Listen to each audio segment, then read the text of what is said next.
आज हम लोग बिहार में जो वर्षों से पलायन हो रहा है और पलायन की स्थिति ये हो गई है कि ऑफिशियल डेटा के अनुसार जो पलायन है उसकी संख्या, मजदूरों की संख्या अगर मैं कहूँ तो लगभग 3 करोड़ है।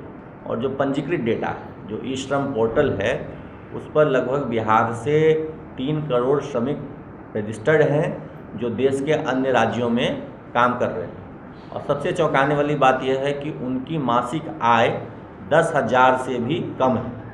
लेकिन पलायन का एकमात्र कारण या एकमात्र स्वरूप मजदूरों का ही पलायन नहीं है, बल्कि शिक्षा के लिए भी यहाँ से बड़ी संख्या में छात्र पलायन कर रहे हैं। 10वीं और 12वीं की कक्षा के बाद देश के अलग अलग विश्वविद्यालयों में, इंजीनियरिंग मेडिकल कॉलेजेस में या अन्य प्रोफेशनल कॉलेजेस में भी बिहार से बड़ी संख्या में युवा हर साल पलायन करने को मजबूर हैं। और दुख की बात यह भी है कि जो युवा पढ़ाई के लिए पलायन कर रहे हैं वो दोबारा लौट करके नौकरी या अन्य व्यवसाय के लिए भी बिहार नहीं आ रहे हैं।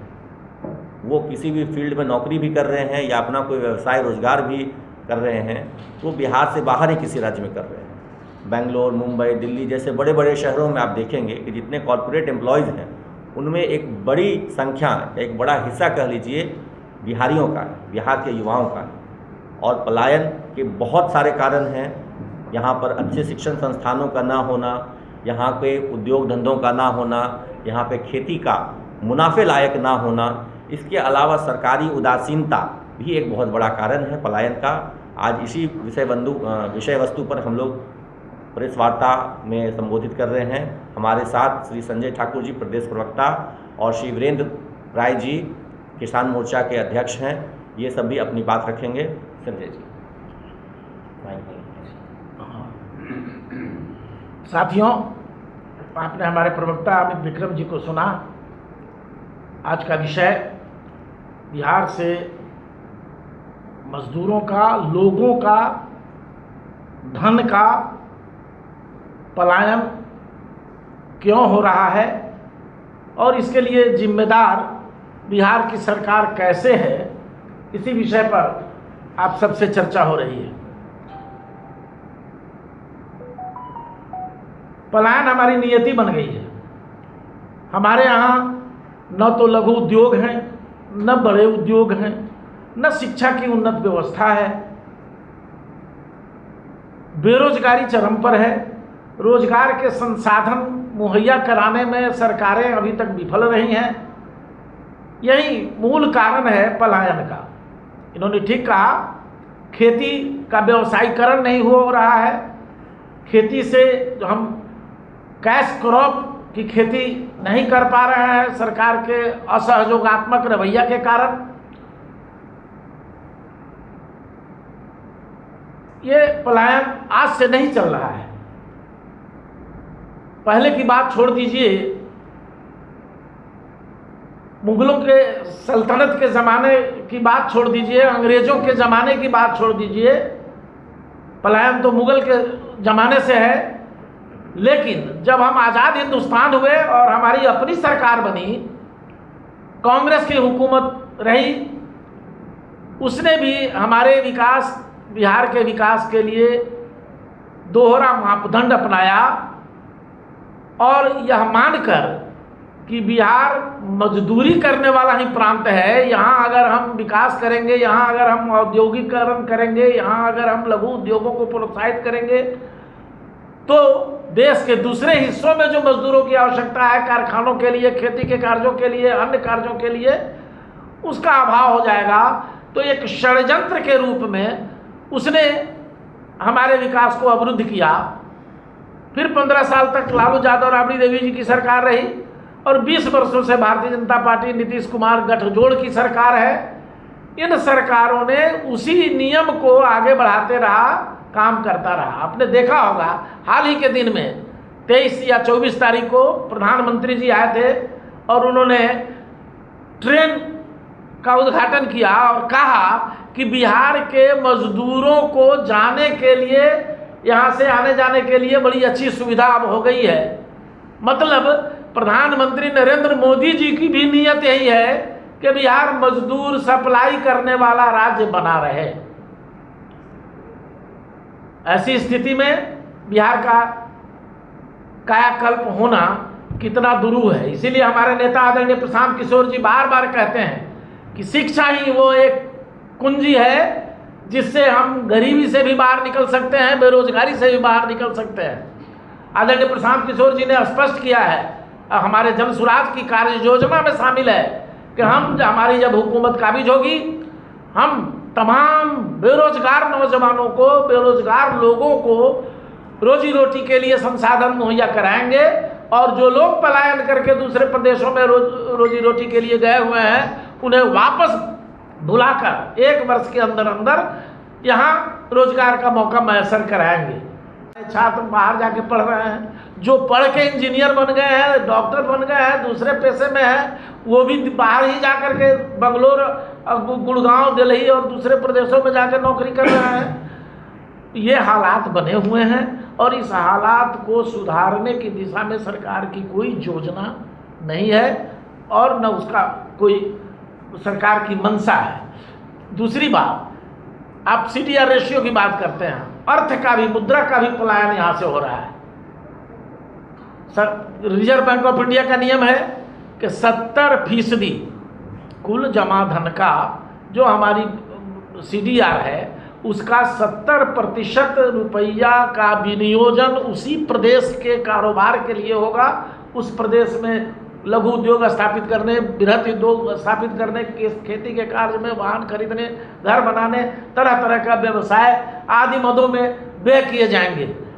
और इसका चेयरमैन होता है मुख्यमंत्री उस प्रदेश का। आज तक 35% से अधिक उस राशि का दोहन हम नहीं कर पाए हैं, सदुपयोग नहीं कर पाए हैं। मतलब आप 20 वर्षों से अगर नीतीश जी के शासन का ही कैलकुलेशन कर लिया जाए तो अरबों खरब रुपया हमारा यहाँ से पलायित होकर के गुजरात, आंध्रा, हरियाणा, पंजाब, दिल्ली आदि प्रदेशों में चले गए। वहाँ के उद्योगपति जो कारोबार कर रहे हैं उनको कर्ज दे रहा है बैंक, लेकिन हमारे यहाँ के लोगों को वह धन राशि नहीं दे रहा है। तो धन का भी पलायन हो रहा है, जिससे हमारी गरीबी बढ़ती जा रही है। और जन सुराज डंके की चोट पर कह रहा है कि जब हमारी हुकूमत आएगी हम इस व्यवस्था में आमूल चूल परिवर्तन करेंगे, लोगों को रोजगार का मौका मैसर कराएंगे, लघु उद्योगों का जाल बिछाएंगे, बेरोजगारों को रोजगार का मौका मैसर कराएंगे, शिक्षा की उन्नत व्यवस्था कराएंगे जो विश्व स्तरीय हो। तब जाकर बिहार से पलायन रोके जा सकेंगे, बिहार से बेरोजगारी का खात्मा हो सकेगा और बिहार अपने पैरों पर खड़ा होने के काबिल बन सकेगा, उद्योग धंधों का जाल बिछेगा। अब मैं अनुरोध करूंगा, हमारे बीच सुधा सहकारी समिति के संस्थापक सदस्य रहे, हमारे बिहार किसान प्रकोष्ठ के प्रांतीय अध्यक्ष आदरणीय वीरेंद्र राय जी, सदैव से किसानों के लिए, मजदूरों के लिए संघर्ष करने वाले नेता से अनुरोध करूंगा इस विषय पर अपनी राय दें। बिहार में जो पलायन का सवाल है, निश्चित रूप से हमारे अन्य वक्ताओं ने कहा, आज गांव में जब जाकर आप देखेंगे तो गांव में सिर्फ जो बूढ़ी महिलाएं हैं वो बच गई हैं रहने के लिए, और बूढ़े जो लोग हैं 60 वर्ष से ऊपर के उम्र के लोग वो बच गए। सारे जो युवक हैं, नए लोग हैं, उनका पलायन हो गया है और गांव में सिर्फ बूढ़ा बूढ़ी आज रह रहे हैं। ये स्थिति गांव का है।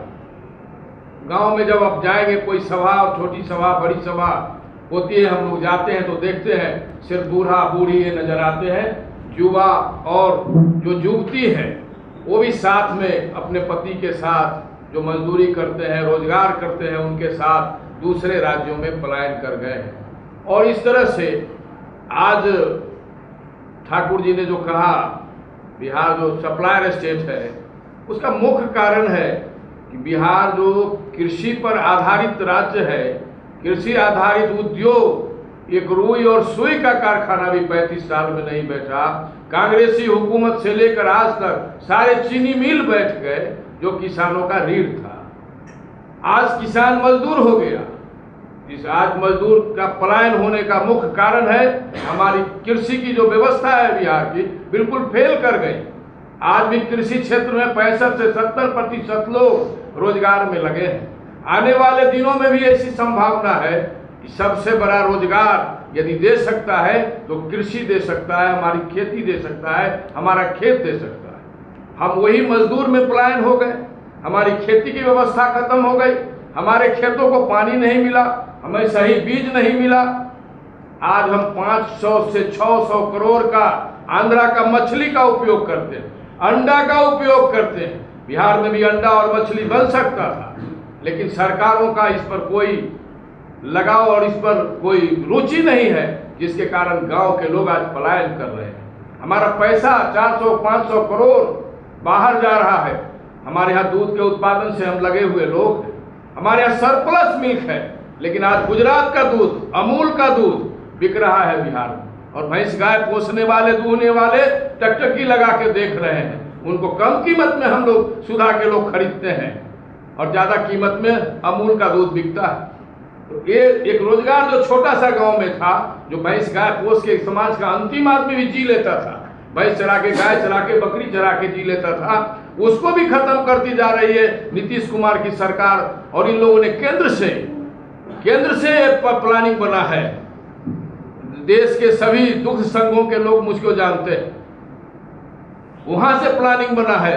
बिहार, झारखंड और उत्तर प्रदेश, यहाँ पर सिर्फ अमूल दिखाई दे, कोई भी डेयरी को नहीं जिंदा रहने दो, कोई भी अंडा का उद्योग नहीं चले, कोई भी लघु उद्योग नहीं चले। सब हम बाहर के उपभोक्ता राज्य बन गए, दूसरे राज्य का चीज हम खाते हैं, बेचते कम है, खाते ज्यादा, उपभोग ज्यादा करते हैं।